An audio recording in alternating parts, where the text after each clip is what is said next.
My fucking Chromebook is literally falling apart as I do this. Don't worry, Chromebook. I'm gonna see you to the end. I'm gonna take care of you, baby. But for right now, you gotta help me read some shit. Shout out the Stanford Encyclopedia of Philosophy. They got some really cool entries in here. So cool that I'm just gonna hit random entry and I'm gonna read whatever comes up. Let's begin. Logic and language in early Chinese philosophy. What the fuck? Okay, I was on board with the beginning. Logic and language, fair enough, fine. In early Chinese philosophy, are we talking about like Tao, the Tao Zoo, and that type of shit? Okay, I don't know what I'm getting myself into. I'm a little excited. Okay. Logic and Language in Early Chinese Philosophy, first published Tuesday, September 13th, 2017. Substantive revision on Monday, November 14th, 2022. While growing attention has been paid in recent years to the logical insights and contributions of philosophers of other major traditions of early China, particularly those of the School of Names, scholarship on early, particularly those of the School of Names, scholarship on early Chinese views on logic and language still tends to concentrate on the contributions of the School of Mohism, which played a central role in the debate of philosophers of all major schools of thought during China's Warring States period. Based. Shout out the Warring States period. Not in China, but in Naruto. The Mohist, am I pronouncing that right? The Mohist? Mohist?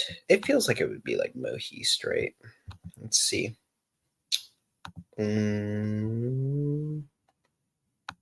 Okay. Pronunciation. We're just doing a little pronunciation check real quick. Don't worry. Google, can you not? Okay, whatever. Mohism. Mohism. So Mohist. Yes, Mohist. Okay. The Mohist helped to critically refine early Chinese conceptions of the content and function of logic and language in relation to their aspirations for developing a comprehensive ethical theory about the proper governance of the state and the individual's role within it. Oh shit.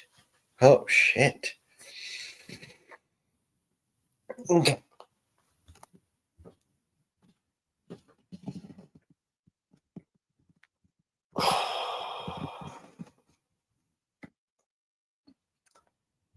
Arguably, much of the Mohist motivation for developing this theory should be credited to those whom the Mohist themselves identified as their philosophical adversaries or antagonists, and this point extends to the determination they exhibited in developing an explicit philosophical theory of logical reasoning. Among these adversaries were the followers of Confucius. Oh shit.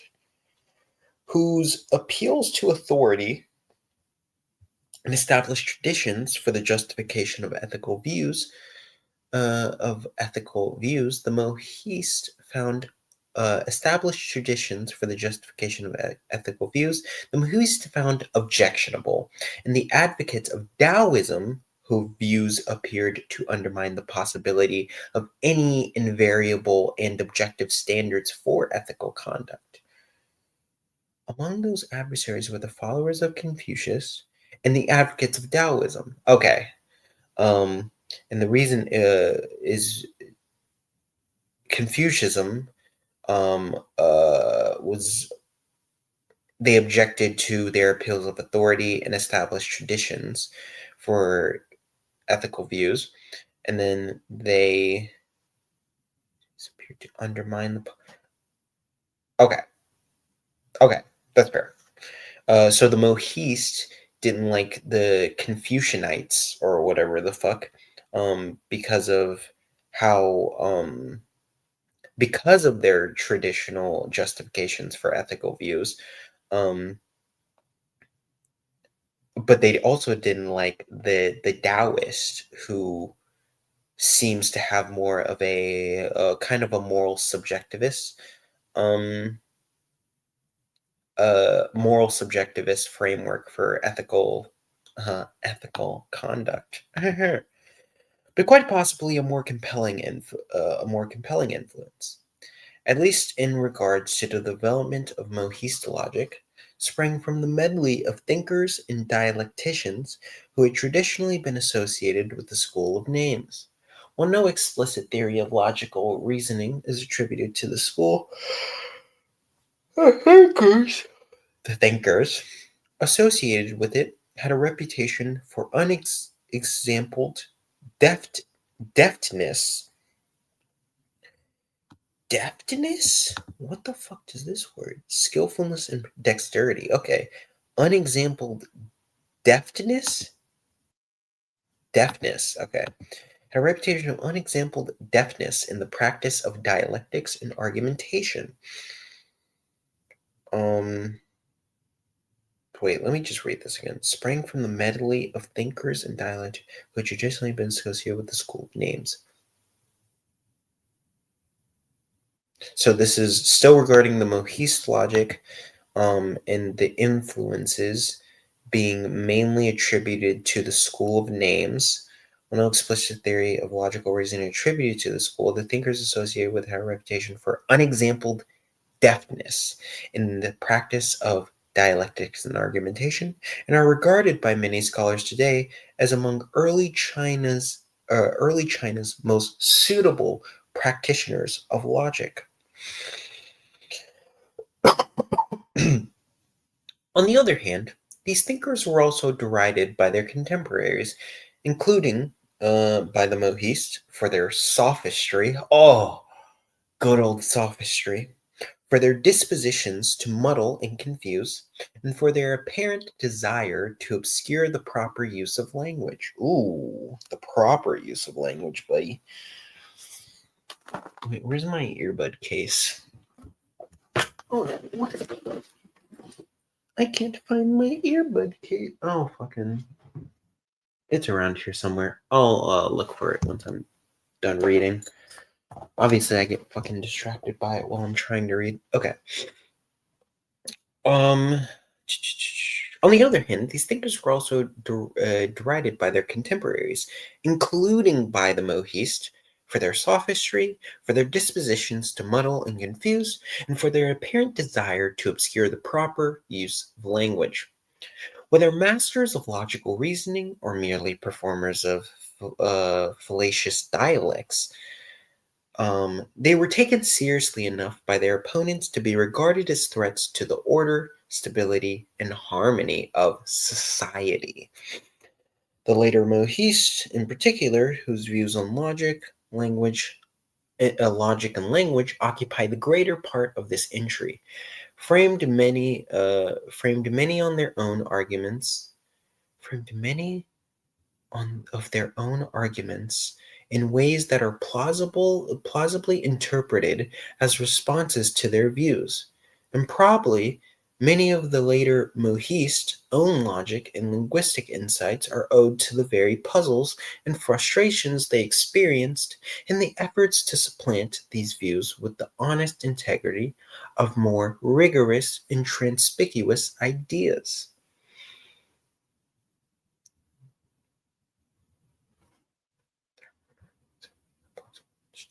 Responses to their probably many of the later movies. Oh, okay. So even the Mohis were like, okay, we probably got some crazy ass views within our framework of logic and language.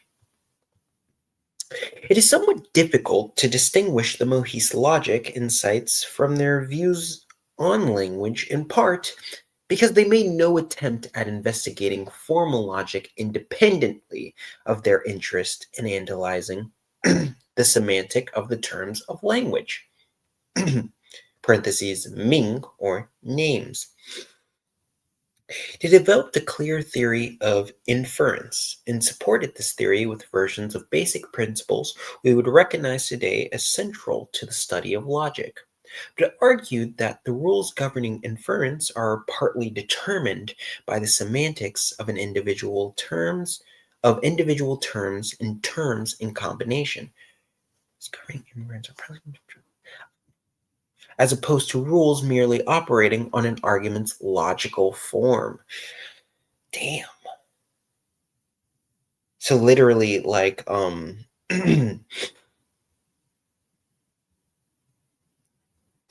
literally saying, I mean, they're talking about different forms almost, like the different form between an individual term versus terms in combination,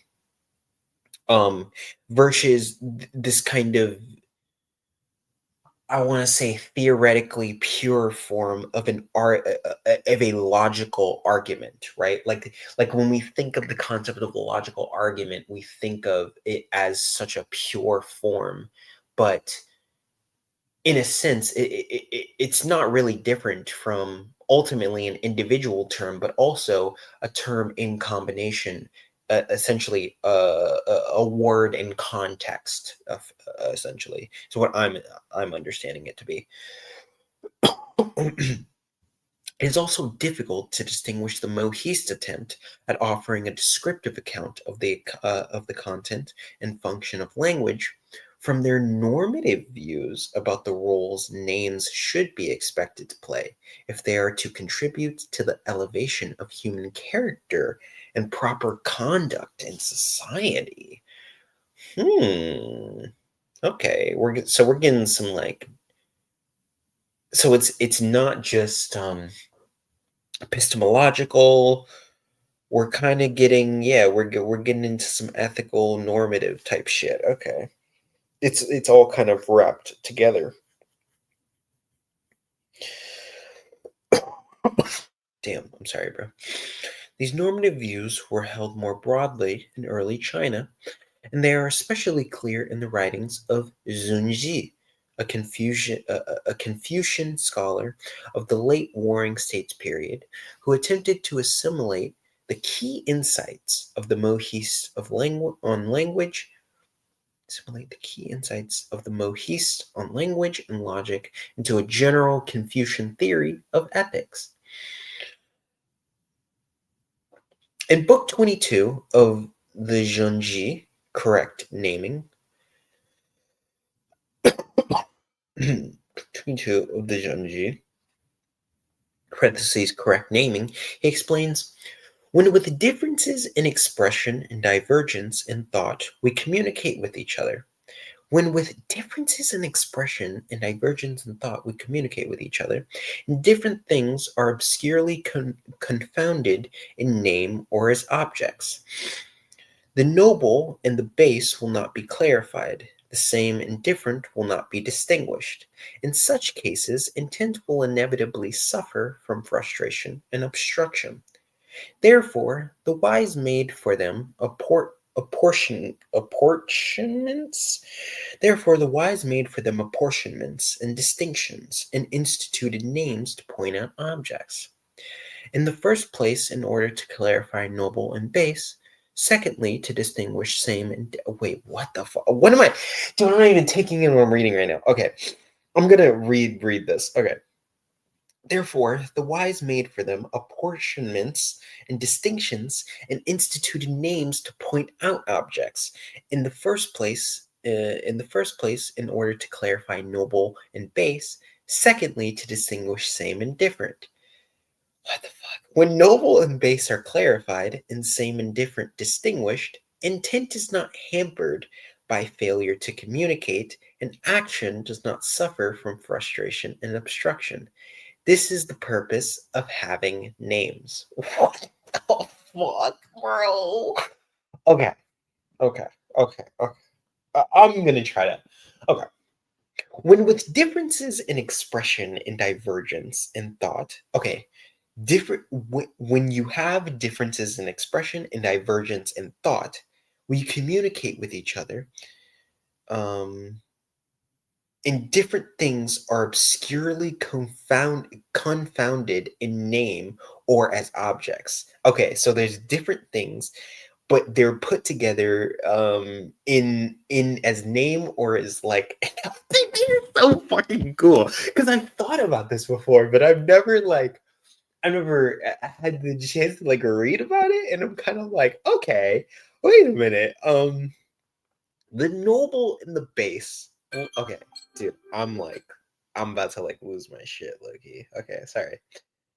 God, because this is what I hate about philosophers. They don't know how to complete a fucking sentence, bro. It has to have like 5 different fucking commas. Okay. When with differences in expression and divergence in thought, we communicate with each other. And different things are obscurely confounded in name or as objects. The noble and the base will not be clarified, the same and different will not be distinguished. In such cases, intent will inevitably suffer from frustration and obstruction. Okay, okay, such cases, intent. Okay, this is how I'm crafting it, right? You start with intent. The start is with intent because in such cases, intent, right? And to me, the context is formed around intention. So let's say you have an intention, but that intention, um, you have an intention to communicate, I'm guessing. So it's an intention to communicate. But there are some frustrations and obstructions, differences in expression, and divergence in thoughts, which create um a confounding of name or objects of different things. The noble and the base will not be clarified. Dude, that's the noble and the base. The same and different will not be distinguished. That's art, bro. That's poetry, right? That's poetic as fuck. The noble and the base will not be clarified. Dude, I kind of want to write that down. That's fucking hard, bro. The noble and the base will not be clarified. Um,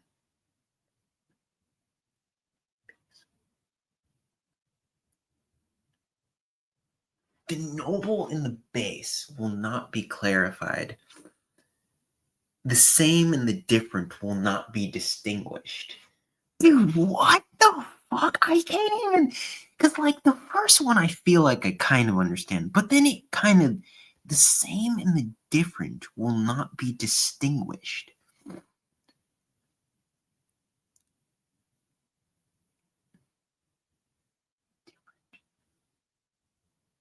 Not be distinguished. What the fuck, bro?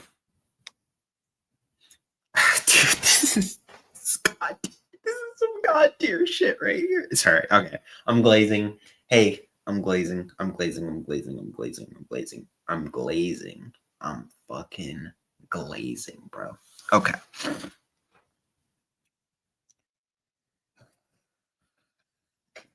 Therefore, the wise made for them apportionments and distinctions and instituted names. Instituted names. Bro, it's like an institution. Okay. Names to point out objects.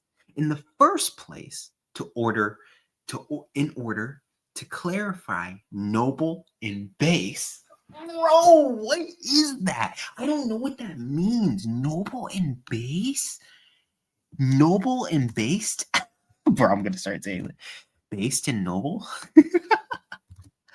Bro, what does that mean? Noble and base. Opposing qualities, often in chemistry, for metals, or in ethics. Okay, for character and language. Noble, courageous, virtuous. Base, ignoble, manipulative, undermining dignity. Base, whoa. Essentially, noble signifies high moral character or chemical purity, while base refers to common, reactive, or morally low action. I read it. Okay. Bro, the noble and base will not be clarified. The same will not be distinguished. Dude, I'm sorry. I'm losing my shit. Okay. When noble and base are clarified and same and different distinguished, intent is not hampered by failure to communicate, and action does not suffer from frustration and obstruction. This is the purpose of having names. The presupposition here, there is a presupposition. All right, sorry. I'm not a philosophy nerd, I promise. Okay. The presupposition here is that people cannot live together cooperatively or harmoniously if they cannot communicate with one another effectively. Based, if they are inadvertently calling different things by the same names or the same things, or if they're inadvertently calling different things by the same names or the same things by different names. The same and the different will not be distinguished. They will think they are agreeing or disagreeing with one another when they are not, when they aren't, and their intentions will be frustrated or blocked. Notably, not by the conflict of wills that would result from ambition, greed, or selfishness, which might be true apart from this, but by something more basic, the dumb incompetence of failing to use language properly. Jeez. The solution, accordingly, is to determine the correct use of language, the proper conditions under which its terms are used. Is this object a horse? Is this ruler a king? As Junzi indicates, part of the method here hinges on the descriptive program of comparing objects in question to others that are referred to by the same names and making judgments of similarity or difference. But Junji goes deeper. To make a judgment of similarity or difference, certain criteria must be used. But what, in turn, justifies these criteria? Junji insists that the analysis of language must also clarify the noble. And this seems intended as an answer to just this question. It explains why he identifies it as his first basic purpose in the analysis of terms. For only then is one in a position to undertake the second purpose of distinguishing the same and the different. That is, we know that a judgment of similarity or difference is correct when it distinguishes the noble from the base, the good from the bad. Zunji's prioritizing of these two basic purposes suggests that the ultimate aim of the investigation of language is to guide behavior, to serve the normative function of providing standards for clarifying communicative intentions in a way that establishes a justificatory framework for resolving ethical disputes. Okay. Such a view seems to have been held widely in early China. It is suggested that the Analects of Confucius, in regards to the ordering of names, is suggested in the Analects of Confucius in regards to the ordering of names, and it is clearly evident as a general orientation in the writings of the Mohist, who hoped that the analysis of the language would help to reveal semantic distinctions relevant to proper ethical conduct. The result was an inevitable blending of disinterested analysis and definitional stipulation, insofar as it was held that language as a medium for human discourse must not be neutral with respect to ethical claims. Oh my fucking god, I'm seeing snotting everywhere. Okay, where are we? Okay. Okay, we're almost at 30 minutes. I could finish off this paragraph and then we'll end it there, dude. Holy shit. I'm loving this stuff. Given the great abundance of literature explicitly devoted to interpreting and reconstructing early Chinese views on language, it is impractical to attempt any exhaustive treatment here. To maintain common points of focus, attention will be restricted to those issues that appear to have obvious bearing only on early Chinese philosophers interested in logic, specifically as it pertains to theories of reason and inference, generally construed. Our main question are, how did early Chinese philosophers' views about the content and function of language contribute to their understanding of logic as the study of valid or correct inference? Secondly, in what way did their logical investigations influence their views about language? Arguably, from the logician's point of view, the greatest insights of early Chinese studies of logic and language are to be found in the later Mohist studies of intentionality, which appears to have influenced not only their specific theories on the efficacy of argumentation, but also their core ideas about the nature and purpose of language.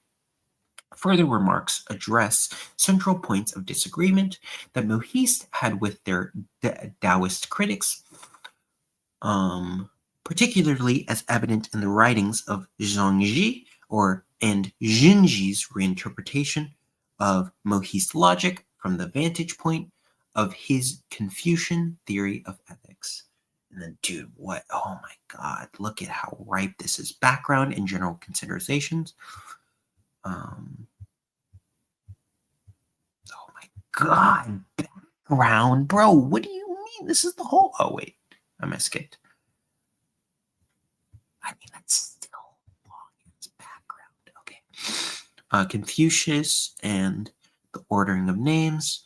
Mohist views on logic and language. Basic logical notions, principles of reason and inference, methods of application. Taoist replies and critique of language. Okay. This was beautiful. I can't wait to read more of this, actually. I love this so much. I'm gonna bookmark this. I'm gonna bookmark this, dude. Holy shit. I can't wait to read more of that, actually. Holy shit. Which I'm probably not gonna go back to it, but hey, that is the whole point of the journey of information. I'll read to you guys another time. Enjoy your life.